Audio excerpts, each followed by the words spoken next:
అందరికీ నమస్కారం.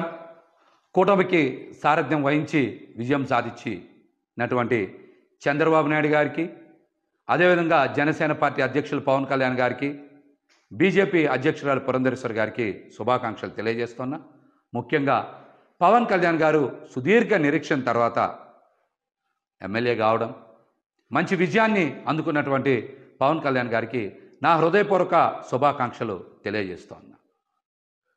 అదేవిధంగా గత 2 రోజుల నుంచి చూస్తూ ఉన్నాం, జగన్మోహన్ రెడ్డి గారిని ప్రజలు ఆదరించలేదు. అందుకనే ఆయనకి ఓటమి వచ్చింది. కేవలం 11 స్థానాలకే పరిమితం అయ్యారు. భారీ మెజార్టీలు కూటమి అభ్యర్థులకి వచ్చాయని చాలామంది మళ్ళీ విష ప్రచారం, చెడు ప్రచారం చేస్తూ ఉన్నారు. ఇందులో వాస్తవం లేదు.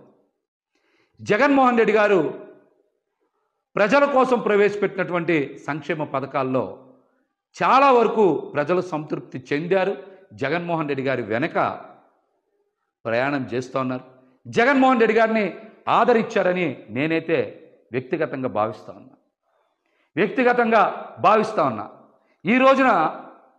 ఈ రోజున మనందరికీ తెలుసు, తెలుగుదేశం పార్టీకి వచ్చినటువంటి ఓట్ల శాతం 45.6, వైఎస్ఆర్సీపీ పార్టీకి వచ్చిన ఓట్ల శాతం 40% ఓట్లు వచ్చినాయి. అంటే ఈ రాష్ట్రంలో ఈ 2 ప్రధాన పార్టీలకి మధ్య ఉన్న వ్యత్యాసం కేవలం 5.5%. కేవలం 5.5% మాత్రమే. కానీ చాలామంది జగన్మోహన్ రెడ్డి గారికి ఏదో ప్రజల నుంచి ఆదరణ లభించలేదని మాట్లాడుతున్నారు. ఇది కరెక్ట్ కాదు. వైఎస్ఆర్సీపీ పార్టీ ఎలక్షనీరింగ్ చెయ్యకపోవడం వలన, నాయకుల మధ్య సమన్వయం లేకపోవడం వలన కేవలం 5,000 నుంచి 12-13,000 ఓట్ల వ్యత్యాసంతో 88 స్థానాల్ని కోల్పోయింది.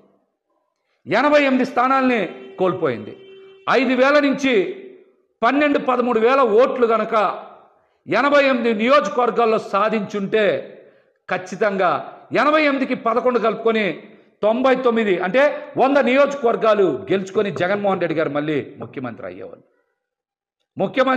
అయ్యేవాళ్ళు. అదేవిధంగా ఇంకొక చిన్నది కనుక యాడ్ చేసుకుంటే, ఓట్ల వ్యత్యాసం కనుక యాడ్ చేసుకుంటే 4-5 వేల ఓట్ల నుంచి 13-14 వేలకి మరొక 3-4 వేల ఓట్లు కనుక కలుపుకుంటే, అంటే 18,000 ఓట్లు కనుక సాధించుంటే మరొక 31 స్థానాలు పెరిగాయి. అంటే 119 స్థానాల్లో వైఎస్ఆర్సీపీ పార్టీ గెలిచేది. ఇప్పుడున్న 11 స్థానాలు కూడా జత కలిస్తే 130 స్థానాలు అయ్యాయి. ఇది కేవలం ఎన్ని వేల ఓట్లు తేడా?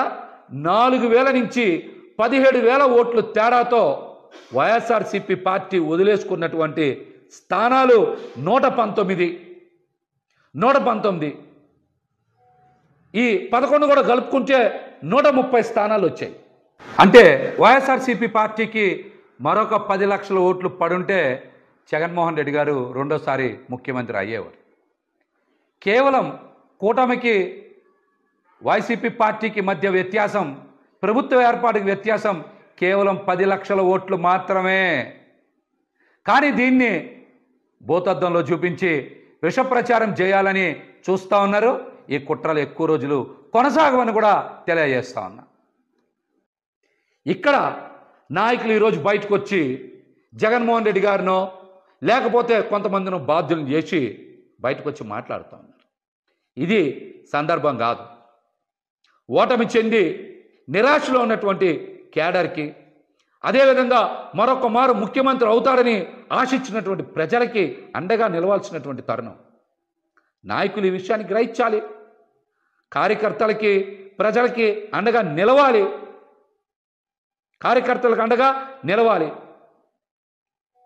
అద్భుతమైన ప్రచారం చేసి అన్ని వనరులు సమకూర్చిన తర్వాత కూడా ఓటమికి కారణం నాయకుల మధ్య సమన్వయం లేకపోవడం, రెండోది ఖచ్చితంగా ఎలక్షనీరింగ్ చేయడంలో పార్టీ కొంత వెనకబడింది అనేటువంటి అంశం నాకైతే స్పష్టంగా కనబడుతుంది.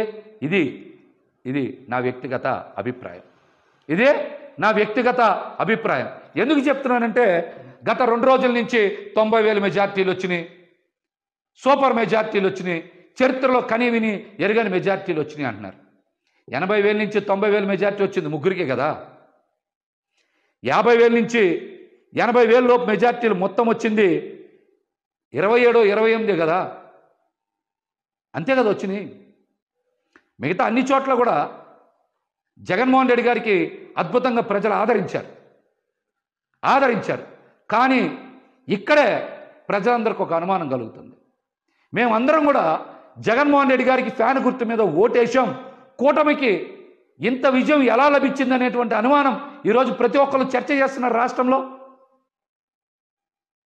ఈవీఎంలు ట్యాంపర్ అయిందియా, లేకపోతే కౌంటింగ్లో ఏమైనా పొరపాట్లు జరిగినాయా? ఫలితాలకు ముందు నుంచే వైఎస్ఆర్సీపీ పార్టీ నాయకులు పెద్దలు చాలామంది కోర్టులకు వెళ్ళారు, పొరపాట్లు జరుగుతాయని చెప్పారు. అవేమీ పరిగణలోకి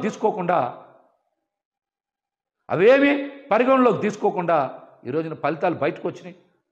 ఈ ఫలితాల మీద ప్రజలకు అనుమానం ఉంది. ఈవీఎంలు ట్యాంపరింగ్ జరిగాయేమనేటువంటి అనుమానం ప్రజల మధ్య విస్తృతంగా చర్చ జరుగుతుంది. కొన్ని చోట్ల మనం చూసాం, ఒక్కొక్క ఈవీఎం మిషన్లు లెక్క పెట్టలేదంటే ఇందాక నేను చెప్పే కదా, 4-5 చోట్ల 4-5 ఈవీఎం మిషన్లు కనుక సరిగ్గా లెక్కింపు చేయకపోతే 4,000 ఓట్లు 5,000 ఓట్లు పోతే గత 2 రోజుల నుంచి చూస్తూ ఉన్నాం. జగన్మోహన్ రెడ్డి గారిని ప్రజలు ఆదరించలేదు. అందుకనే ఆయనకి ఓటమి వచ్చింది. కేవలం 11 స్థానాలకే పరిమితం అయ్యారు. భారీ మెజార్టీలు కూటమి అభ్యర్థులకి వచ్చాయని చాలామంది మళ్ళీ విష ప్రచారం, చెడు ప్రచారం చేస్తూ ఉన్నారు. ఇందులో వాస్తవం లేదు. జగన్మోహన్ రెడ్డి గారు ప్రజల కోసం ప్రవేశపెట్టినటువంటి సంక్షేమ పథకాల్లో చాలా వరకు ప్రజలు సంతృప్తి చెందారు. జగన్మోహన్ రెడ్డి గారి వెనక ప్రయాణం చేస్తూ ఉన్నారు. జగన్మోహన్ రెడ్డి గారిని ఆదరించారని నేనైతే వ్యక్తిగతంగా భావిస్తా ఉన్నా. ఈ రోజున మనందరికీ తెలుసు, తెలుగుదేశం పార్టీకి వచ్చినటువంటి ఓట్ల శాతం 45.6, వైఎస్ఆర్సీపీ పార్టీకి వచ్చిన ఓట్ల శాతం 40% ఓట్లు వచ్చినాయి. అంటే ఈ రాష్ట్రంలో ఈ 2 ప్రధాన పార్టీలకి మధ్య ఉన్న వ్యత్యాసం కేవలం 5.5%. కేవలం 5.5% మాత్రమే. కానీ చాలామంది జగన్మోహన్ రెడ్డి గారికి ఏదో ప్రజల నుంచి ఆదరణ లభించలేదని మాట్లాడుతున్నారు. ఇది కరెక్ట్ కాదు.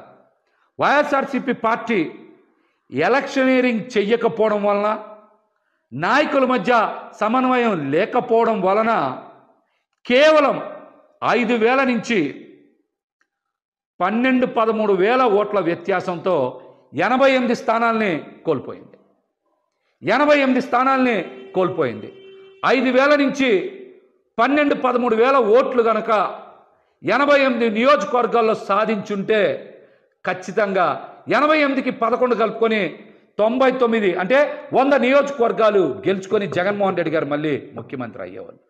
ఇప్పుడు ఆపరేషన్ లేకుండానే మోకాళ్లకు ప్లాస్మా ట్రీట్మెంట్, మీ ఆర్థోపెడిక్ సమస్యలన్నిటికీ రోబోటిక్ టెక్నాలజీ ద్వారా తక్కువ ఖర్చుతో శాశ్వత పరిష్కారం, ఫ్రీ కన్సల్టేషన్, ప్రతి ట్రీట్మెంట్ పై 20% డిస్కౌంట్. ఈ ఆఫర్ కొద్ది రోజులు మాత్రమే, త్వరపడండి. V9 hospitals 9281465842.